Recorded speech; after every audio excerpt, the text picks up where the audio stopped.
This is Ed, and today I'm in Paris, France, and it's raining. And the rain in Spain is okay for that plane, but here in Paris, it's drippy wet in Saint-Germain-des-Prés. Our special guest today is CHRIS EXLINE, coming to us live from Ukraine. Congratulations to staying alive. Well, it's for those of us in Western Ukraine, it's not that difficult, and but it is horribly tragic for those on the front lines. And what you Yeah, and see, I read it every day. I see it, and it's just, I mean, horrific. And yet the guy keeps walking around smiling. Mr. yeah. P. Yeah, so that's got to end. That's for sure. Well, I'll make a post tomorrow, but I think you saw that I was there last on Thanksgiving. I was with those troops down on the front lines I in did uh, in see something there. Yeah. yeah. And so, I left Kiev to go down to the front lines to deliver mattresses. And, it was one of those things was that there's this beautiful church in a city called Dnipro that asked us and informed me that these troops were sleeping on the ground. They didn't even have mattresses. And she asked if I would pray about it. I said, I don't need to pray about it. We'll just go ahead and grant that. And so I said, there's only one caveat, one condition that I deliver them in person. And no one could understand why. And I said, well, that's part of what we do. And I said, another reason is that these men are fighting, like Israel, waking up every morning, defending its right to just exist. What type of people, what type of nation has to wake up every morning and defend its right to exist? And so I get down, and also I think you'll see tomorrow that for every mattress we deliver now, we have these orphan children create a greeting card for them. And so every mattress has a greeting card from these 3 to 6 year olds. It's just one of the most beautiful things that I've ever been able to do. They have a personalized message for each troop, thanking them for defending the nation, uh, asking them to keep their courage, keep up their strength, and it really is quite moving.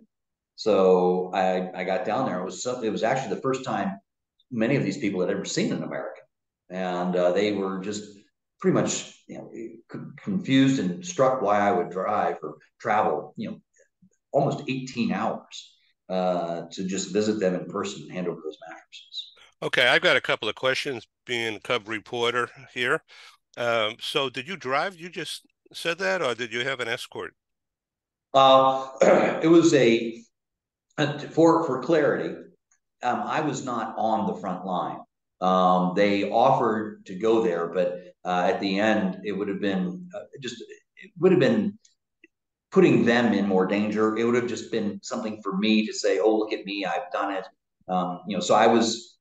They sent some of the men in their battalion with trucks, and I met them about 20 kilometers, say about 12 miles from the actual front line. Well, Chris, this is really amazing, and I really applaud what you're doing. And I think that it's, I don't want to bore you, but I think it's heroic. So let me ask you a question about the mattresses. Do they have a waterproof cover? Well, but they do now. So we have our fantastic mattress covers here, and these are in stores now. Quite popular with the people. Okay, so yeah, so we're putting these actually in stores now, and it's the mattress cover is something that we're quite proud of here at Home Essentials for having invented and getting a patent for. You Thank you. know, really kudos, and I want the world out there. We have a large audience of this program in the coming weeks and months following today's original broadcast.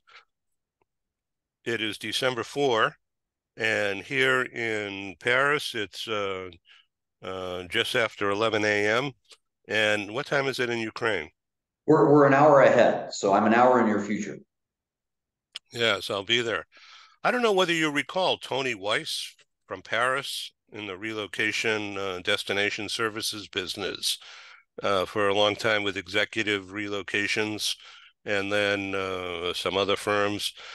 His account, major account with Blizzard Entertainment, Activision. And Okay. I think he's still involved in that all these years later. Anyway, he's now the Paris manager of a big company called AGS Yes. worldwide. So he and I are having lunch at Durmago, and Joanne is accompanying me here on the trip. And we're going to talk about an April in Paris live conference, also virtual. And maybe if you're in the world of Paris or nearby, you come by. But if not, that's okay. I will be doing a live meeting in Texas, likely Dallas, but the date is not final yet. I'll keep you informed in case you happen to be that way. We'd love to have you on our stage on our program live so you could talk to everybody. But this way works fine. There's nothing wrong with it. And you've been on our program half a dozen or more times already. And the early reports, I'll call it a report that you give from Ukraine, are cheery. And you make it seem that way, and you bring enthusiasm and cheer and goodwill and prayer to the people there. And congratulations to you. Really. Well, it's I remember first talking to you about this time last year, and those were the times when we went. There was one time right before Thanksgiving in Ukraine in 2022 that we went 4.5, almost 5 days without water, without power, without heat, and the situation is much better today. Sadly, the operations on the battlefield are not as optimistic. In fact, I'm probably a little bit more pessimistic today than I have been at any time since being involved in Ukraine. Well, there's unlimited, there seems to be unlimited backing, but there's only so many soldiers. Well, And there's a and I shortage of think men. that's a Yeah, problem. there's a shortage of men, and also there's just a shortage of will, and there's a fatigue. One of the things that's actually a bit depressing is that I kind of straddle these various constituencies or communities. One, of course, being in business with the first furniture rental company in Ukraine. That business is actually doing well. We have 2 locations now, and I've announced that we'll have 25 before 2025. But then on the kind of the charity or donation side, I hear from many charities that the donor funds are just evaporated. No one's really contributing anymore, and in some ways I kind of understand that. I mean, they've already given. Many people have already given. You can't keep shaking the same trees again and again. But it's really a conundrum because we're getting more and more demand. And I'm very thankful that we're not donor dependent, because if we were, we sure couldn't be doing this. So I've been self funding this for about the past 8 or 9 months. It's not because of that. It's just I feel for these various charitable organizations with whom I'm in contact that are trying to get $200 and $300 and $400. It's there's just not really funds available out there, and I think it does not bode well for Ukraine, because the need and the demands for these types of organizations is even higher today than it was last year. So let's talk about global funding, global sources. I remember seeing you appear at various functions, dinners, occasions where the World Bank and some other groups have been involved in meetings in Kiev or in Poland. But nothing's going to happen until the war actually stops, ceasefire. Well, first of all, especially talking about corporate relocation, um, the corporates have just frozen any type of decision about Ukraine. This time last year and 18 months ago, many corporates were trying to figure out what will reconstruction look like, how can they participate, what can they do to help rebuild Ukraine. Nobody's talking about that now, Ed. There's not anybody in anybody in corporate relocation that's coming here. And no one's, it's not even, and you're right, no one is even going to think about it until there is some form of ceasefire or victory or capitulation. And so that's worrying. I also, one of those people being having lived in China for 27 years, but also being born and raised in the United States. I try to, as well as I do, nothing happens in an election year. Nobody is going to, who's running for office or running for president, will say, vote for me so that we can continue to, seek victory for Ukraine. So you've got this paralysis based upon, nothing more than just, democratic election realities. Yeah.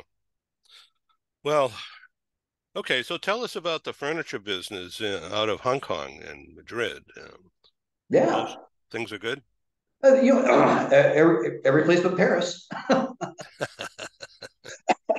The worst performing location I have is Paris. I tell you, it's I'm doing more business in Lisbon than in Paris. But yeah, no, everything at Home Essentials is stable. But again, you and I have been in this industry for almost 30 years. I think that you're hearing it from your people. The corporate relocation business that we had in the late 90s and early 2000s is just, it's never coming back. It'll never resemble that golden era that we had between, I'd say, 1998 and 2008. Yeah, that was quite really strong. It's still there, but it's quite different and Yeah. very, very tech and more or less short term. And increasingly, you go and you stay. Yeah. You're not coming back. Yeah. Have a life. Yeah. Be a global person, and good luck. But Well, it's if just, you I get your mean, skills, if these people get skill development, they'd be very valuable to some companies who actually need that.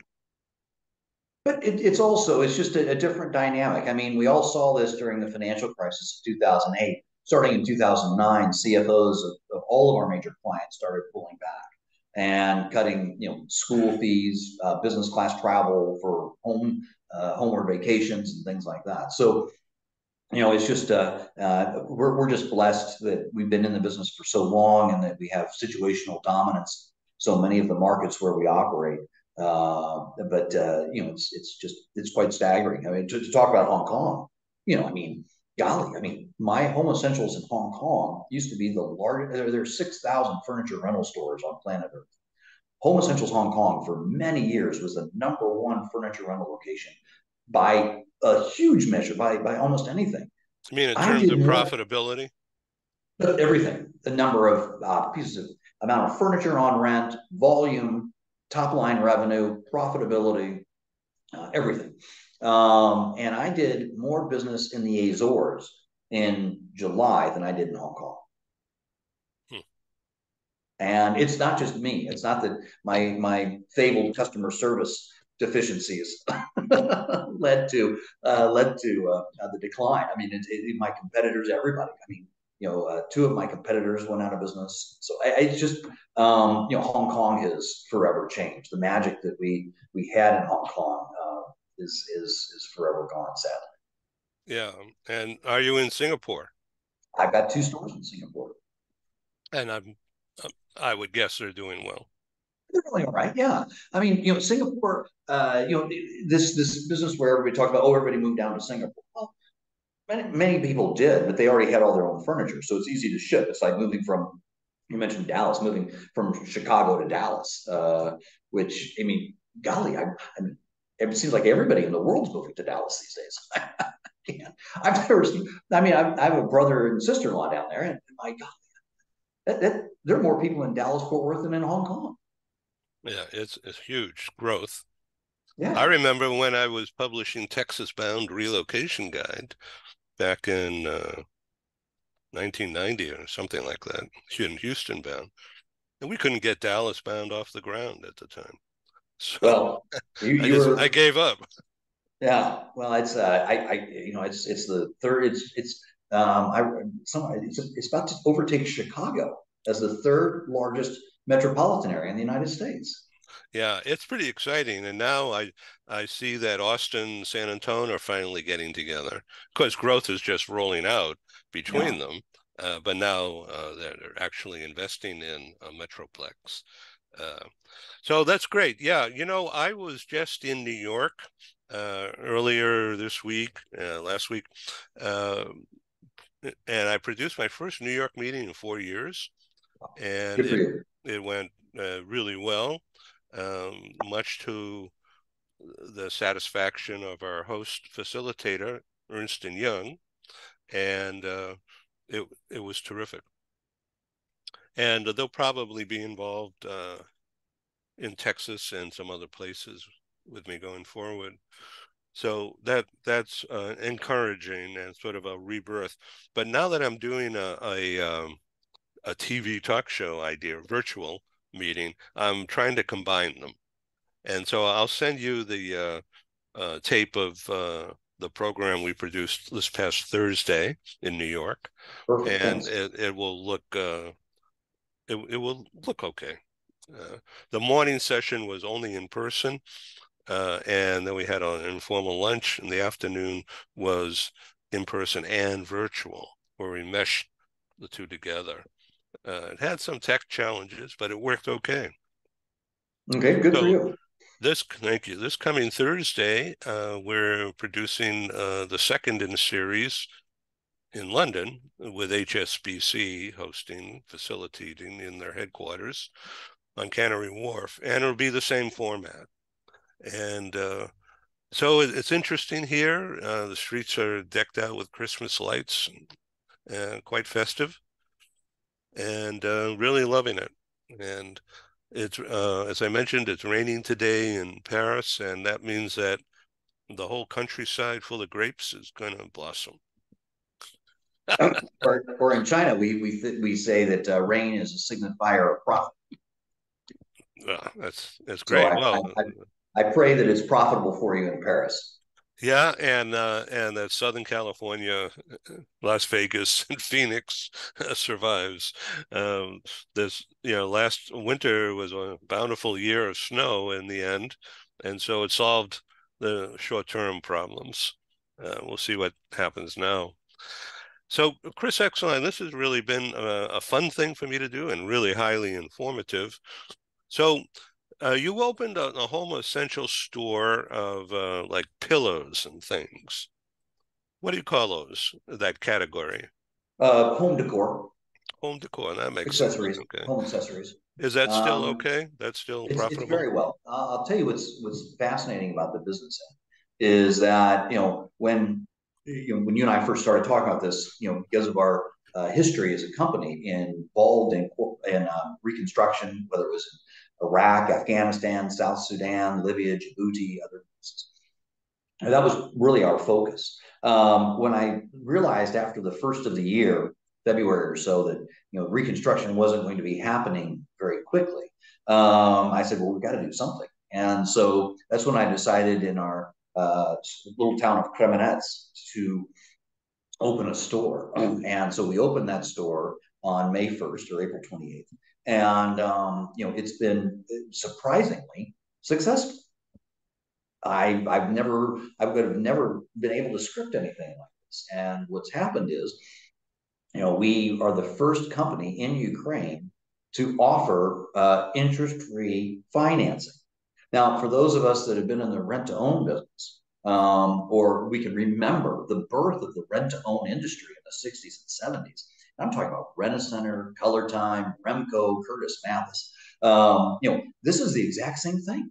These are good people, and there's a deep distrust of banks in this country. So when we say if something is $1,200, and we just say, yep, pay $100 a month, and we deliver the next day. And so with our referral programs, and as word of mouth has been spreading, we are getting more and more customers every day. And that's what's actually, spurring us on to open up, like I said earlier in the program, 25 stores in Ukraine, in these smaller villages. I mean, Kremenetz is probably a small town for California, like Visalia or Flagstaff or Modesto, California. These little towns of 20,000 people, and no credit checks, no big forms, just a 2-page agreement. We don't sell the paper to banks. We don't borrow money corporately. We don't borrow money for banks in this process. So it's really resonated with the town. That's great. So are they souvenirs for people like me to have a cushion, a foot that says Ukraine or Kremenets on it?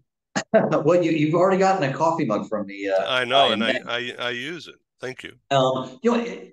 I initially thought that the decor items would be most popular, but basically, what's everything that we're doing is I would say 80% of all of our sales are beds and mattresses, which is what we're famous for in most of the markets that I operate in. And so, using our core competencies in beds and mattresses seems to also resonate with the local customers. So, yeah, we're probably not selling as many cushions or bed sheets, which candles as we do in other markets. But I'm happy that the beds and mattresses are becoming so popular. CHRIS EXLINE is a delight to see you thriving and happy and healthy. And I congratulate you again on behalf of our audience, which has grown significantly over the past year. And now this program will go out to everyone. We'll have a reach of more than 100,000 and probably a lot more because of subsequent sends, of which I have no tracking. So I have no idea. Well, congratulations on your success, Ed, and, No. and your tenacity is phenomenal and inspiring. And if people do want to help us out, you can go to restassuredukraine.com. You click on the donate button. We are a 501c3 in the United States, so every dollar donated is tax eligible for a tax deduction. And this is a real war, and the need is real. So anything that people feel so inclined to participate and donate, we covet that. Great. Thank you, sir. Thank Please come you. back. All Thank right. you. All right, this is Ed in Paris, in Saint-Germain-des-Prés. A And bientôt. à bientôt, that's for sure. All right, thank you very much. Au Bye-bye. revoir, mon ami. Signing off. Yeah.